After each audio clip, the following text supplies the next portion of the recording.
Nesta semana, vamos concluir o estudo do livro de Deuteronômio. O livro de Deuteronômio, que foi tão importante para a formação do povo de Israel, para organizar a religião do povo de Israel, foi tão importante para os escritores do Velho Testamento, para os profetas posteriores a Moisés, também tão importante para o Novo Testamento, a formação da igreja cristã, para a orientação do povo de Deus ao longo da história, desde 1500 a.C. até hoje.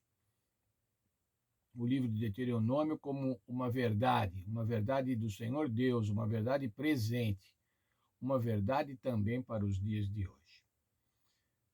Nessas semanas vamos concluir esse estudo de Deuteronômio. Vamos estudar o capítulo 34. O capítulo 34 fala da morte de Moisés. Mas o título da nossa lição é a ressurreição de Moisés. Portanto, nós não vamos nos deter na morte de Moisés, mas vamos aprender nessa semana sobre a ressurreição de Moisés. Vimos na lição 11, irmãos, eu enumerei algumas das características de Moisés. O Senhor se comunicava com ele face a face. Foi um servo fiel do Senhor. Ele realizou atos poderosos, sinais e maravilhas. Ele foi mediador da aliança do Sinai. Moisés fazia mediação entre Deus e o povo. Ele era o canal de comunicação entre Deus e o povo, era um profeta. Ele organizou a igreja do Antigo Testamento, o tabernáculo, os rituais, o sacerdócio.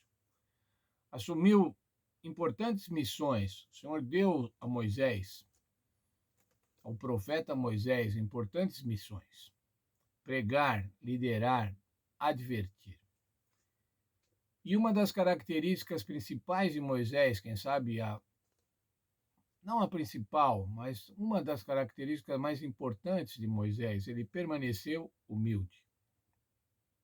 O texto de Números 12, no verso 3, diz assim: Moisés era um homem humilde, o mais humilde do mundo. Foi esse homem, irmãos, que o Senhor usou para revelar o seu amor ao povo de Israel. O Senhor utilizou Moisés desde quando ele foi ao faraó do Egito para tirar o povo até as portas da cidade, as portas da nova terra, as portas da terra da promessa. O Senhor utilizou por 40 anos esse servo para que ele dirigisse o povo. Agora Moisés sabia que ia morrer, irmãos. Moisés estava com 120 anos, mas a Bíblia diz que ele ainda estava no poder da sua força. Ele ainda estava bem de saúde, mas o Senhor disse que ele ia morrer.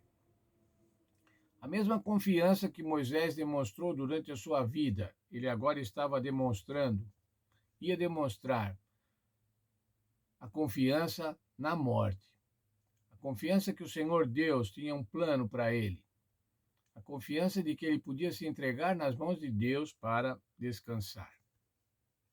Nessa semana nós vamos ver, irmãos, o pecado de Moisés. Um homem tão importante, irmãos, um homem que fez tantas coisas para Deus, qual o seu pecado?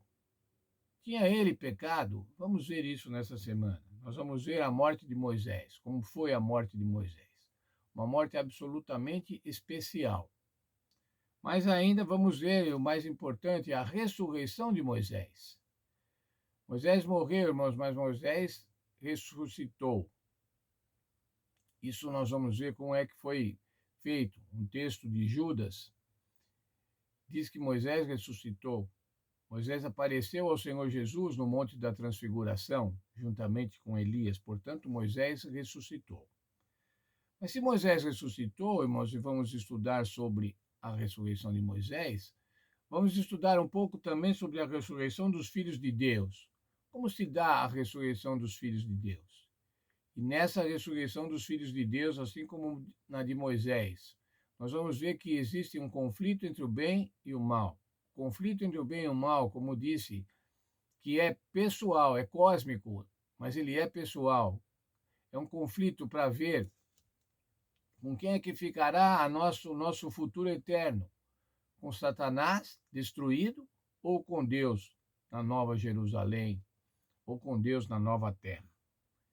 Vamos ver também a intercessão do Senhor Jesus Cristo para salvar os seus filhos, para salvar todos aqueles que depositaram nele, no Senhor Jesus Cristo, a sua salvação. Dessa forma, então, irmãos, queremos estudar a lição dessa semana com afinco, como eu sempre digo. Vamos estudá-la, aprender um pouco mais sobre o livro de Deuteronômio e sobre essa personagem importante, o profeta Moisés. Mas, além de tudo, sobre a personagem importantíssima na nossa vida, o nosso Senhor Jesus Cristo, aquele que intercede por nós, aquele que nos salva para a vida eterna. Quero desejar a todos um feliz estudo, uma feliz semana. Que Deus abençoe a todos nesta semana.